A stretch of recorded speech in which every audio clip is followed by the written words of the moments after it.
Olá, muito boa noite. Estamos de volta com Frente a Frente, que hoje recebe o deputado Paulo Teixeira, do PT de São Paulo.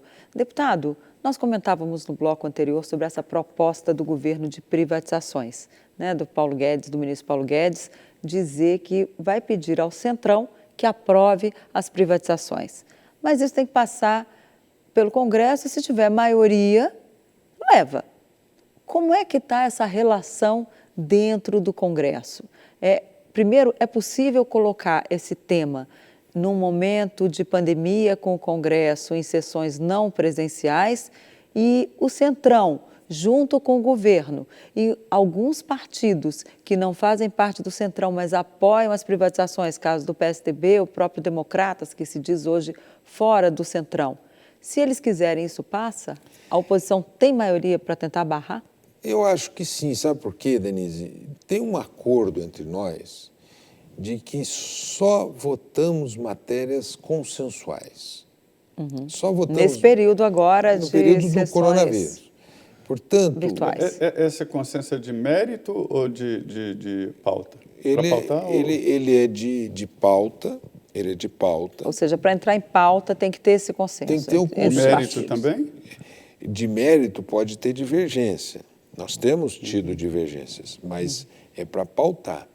Ao mesmo tempo, o nosso acordo nós só devemos votar matérias que sejam matérias relacionadas ao combate ao coronavírus.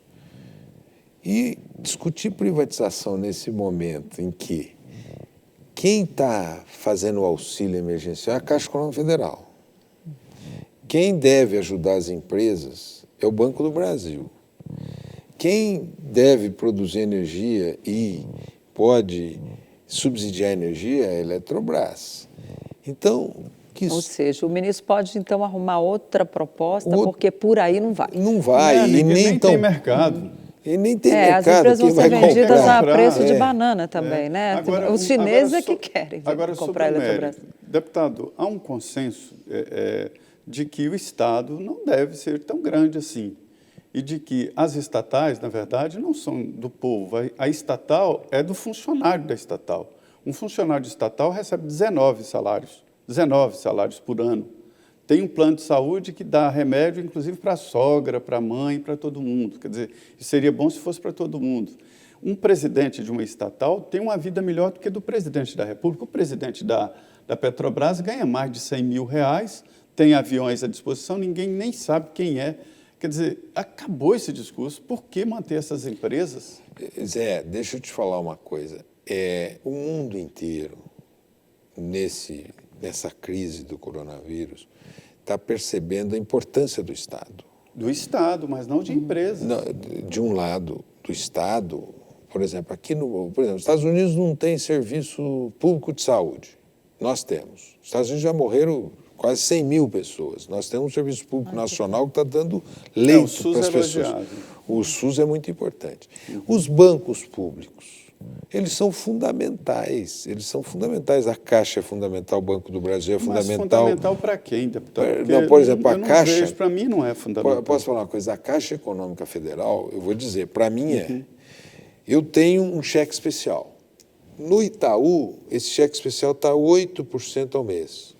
Sabe quanto está na Caixa? O presidente Bolsonaro reduziu para... 2,9. 2,9. Grande conquista. Então, o banco público é fundamental para, nesse momento de crise, quando você baixa juros, as famílias não vão pagar grandes faturas de cheque especial nem de cartão de crédito.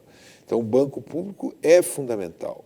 A Petrobras, o mundo inteiro, o controle do petróleo, de riqueza mineral, como é o caso do petróleo, com a riqueza nobre, também é monopólio, e aqui no Brasil nós temos um monopólio público que descobriu o petróleo no pré-sal. Portanto, essas empresas você tem que corrigir vícios como esses que você apontou, de pessoas que têm muitos salários, altos salários.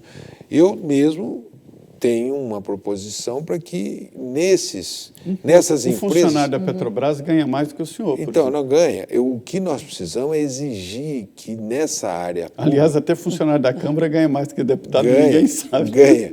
Mas o que nós temos que exigir na área pública é que que eles respeitem o teto constitucional. Isso que eu já fiz uma representação no Ministério no Tribunal de Contas da União, pedindo para que se respeite o teto constitucional. Agora você tem que tirar os privilégios, mas essas instituições, na minha opinião, são fundamentais. Porque... Esses que o senhor citou, os outros podem ser privatizados. Não, mas aí precisa de ver Agora, quais. o governo, por falar em salário, o governo está pensando, inclusive, em reduzir salários de determinadas categorias aí. Ele já, parece que no plano federal já mudou de ideia, né? Só não ter reajuste. Agora, como é que vai ficar isso diante desse aperto orçamentário, com o governo precisando manter aí ainda a ajuda emergencial, tem que ter ajuda às empresas, a toda a sociedade, enfim, a todos aos setores aí da economia. Como é que faz para manter salário de servidor público, inclusive esses aí altos que o senhor falou? Denise, a primeira coisa que nós temos que ver é o seguinte: nós precisamos atacar os altos salários, quem recebe acima do teto. Se você atacar nos 3 poderes... O teto é de R$ 39.300. Quem receber acima desse valor, você tem que retirar esse privilégio. E tem gente recebendo 50, 60, 100, 70, 400 100, mil. 200... Especialmente no Ministério Público, Judiciário. Tem vários poderes que eles extrapolam o teto salarial. Eu acho que O projeto está lá na Câmara. está na Câmara para ser votado agora o extrateto. Tem que priorizar o extrateto, não é? Porque, veja bem, quando falam o seguinte, vamos congelar o salário, então eu vou congelar salário de enfermeiro, Não dá. que Nesse está lá no momento combate, tem que ter, né, eu vou congelar salário de cientista Pois é, que mas está na universidade tentaram ganhando fazer... pouco, descobrindo uma solução para ter o respirador, para ter o teste, para ter a vacina. Então, tem que você fazer a coisa no sentido que você retira esse alto privilégio do Estado. Mas tem no momento em que se tentou fazer isso, vai ter reajuste apenas, as categorias aí terão reajuste apenas as categorias que estão trabalhando ali na linha de frente dessa pandemia.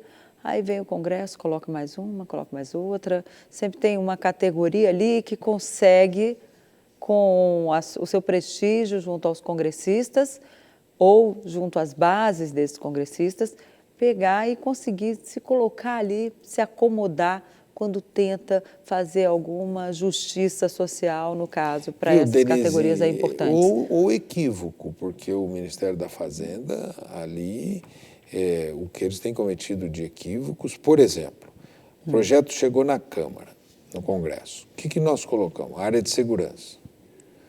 Eu acho que tem que colocar. É importante. Depois, o que nós colocamos? A área de saúde.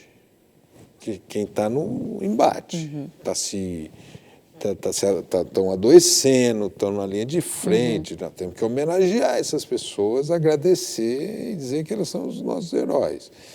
Depois colocamos a área de educação. Os professores estão dando aulas, continuam Agora, as tem aulas. muitas aulas que não tem. A UNB, por exemplo, suspendeu o semestre. Não, tem Só muitos... está funcionando a área médica, né? A área de pesquisa continua funcionando, mas as áreas de ciências humanas, por exemplo, as aulas estão suspensas. Denise, até onde eu sei das universidades brasileiras, continuam todas as atividades, inclusive o senhor sabe quanto ganha um professor universitário? Eu conheço professores universitários que ganham 4 mil, 5 Nada, mil, 17 mil, a UNB aqui é 17 mil. 7 mil. Precisa de ver quem é que ganha 17 mil. Às vezes um professor que ganha 17 mil, ele teve todos os credenciais e são poucos. Na minha opinião, esse momento que nós estamos vivendo, em primeiro lugar, eu defendo sim que os altos salários, aqueles que ultrapassem o teto, sejam cortados. Isso eu defendo claramente.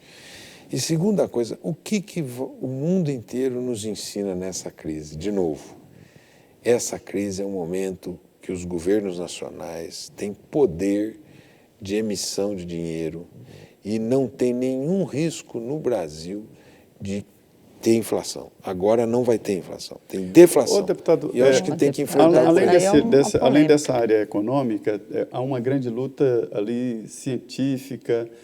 Se fala que o governo está desprezando os dados científicos, e aí desce a remédio, o presidente mandando aplicar a cloroquina já nos primeiros sintomas, muita gente apoia. Por que esse debate? O senhor tomaria cloroquina? Então, veja bem, a primeira coisa... O tubaína, o senhor é da turma da tubaína de cloroquina. Eu sou da tubaína, mas veja, a primeira questão é a seguinte: esse governo, eles já perderam dois ministros da saúde, que eram pessoas que estavam no outro campo político, diverso do meu, mas que eles, no manejo da questão da pandemia, atuaram com dados científicos, atuaram com uma visão consolidada no meio acadêmico, consolidada no meio da saúde pública, orientados pela Organização Mundial de Saúde. E, portanto, essas pessoas eram muito respeitadas. O Mandetta foi um ministro respeitado, porque ele adotou uma postura relacionando toda a orientação da Organização Mundial de Saúde, se relacionando com governadores e prefeitos, com o Sistema Único de Saúde.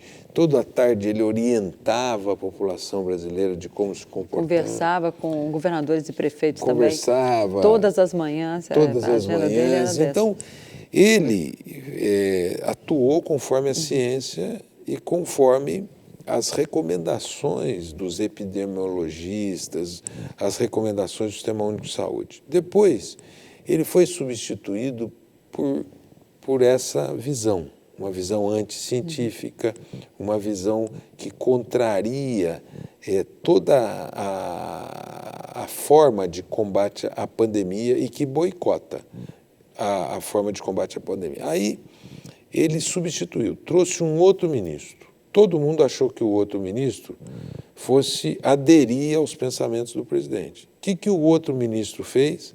Não aderiu. Continuou recomendando isolamento, foi até Manaus, me lembro eu, achei um gesto bonito daquele ministro, e a Manaus, que é o epicentro da crise sanitária que nós temos.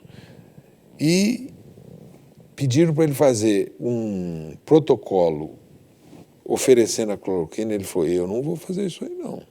E ele teve dignidade e saiu do ministério. Bom, essa questão da cloroquina é a seguinte questão: não existe nenhuma confirmação científica e tampouco ela não é uma solução para todos os males. Tem gente utilizando, mas nem todos os estágios da doença ela pode ser adotada. Por isso que nenhum médico sério topa botar sua caneta debaixo dessa recomendação. É isso. E todo mundo sabe que, como não há vacina, como não há medicamento, você tem que fazer duas coisas básicas. Primeiro, evitar o contágio, através do isolamento. E a segunda coisa que você tem que fazer é, caso você adoeça gravemente, você tem que, se precisar de UTI, ter um leito de UTI para ter um respirador. Em relação à cloroquina também vai caso a caso, né, deputado? Isso. O que a gente ouve os especialistas dizerem é que depende. Se a pessoa tem alguma comorbidade, ou se tem ali um problema cardíaco, já não pode usar. Outras pessoas não têm problema, então pode usar. Depende ali da análise que cada médico faz do seu paciente. O próprio Mandetta ontem falou que o uso abusivo da cloroquina tem feito com que as pessoas morram dentro de casa. Então, por causa de arritmias cardíacas. Outra coisa, ele é presidente da República, ele é um leigo. Então, ele tem que deixar esse tema para os médicos. Eu vou te ser sincero, eu não entendo muito esse debate, o porquê dessa polêmica toda entre esquerda e direita, se usa ou não usa cloroquina. Eu não sou contra usar. O que eu quero dizer é o seguinte: não cabe a mim, que sou deputado, e não cabe ao presidente da República recomendar um medicamento específico. Eu penso exatamente Claro, isso. Eu tenho dificuldade de analisar que Somos isso é um três, médico. então. O médico é que tem que decidir, né? E que tem que assumir quando assina. E é uma medicação que é usada preventivamente em alguns casos, mas tem que ser acompanhada através de uma... É uma prescrição médica, né? Até legalmente é crime alguém que não seja médico prescrever um medicamento. Mas nós vamos ficando por aqui nesse bloco, né? Vamos ao intervalo aqui de 2 minutos. Estaremos de volta aqui com o deputado Paulo Teixeira, aqui no Frente a Frente, diretamente dos estúdios da Rede Vida aqui em Brasília.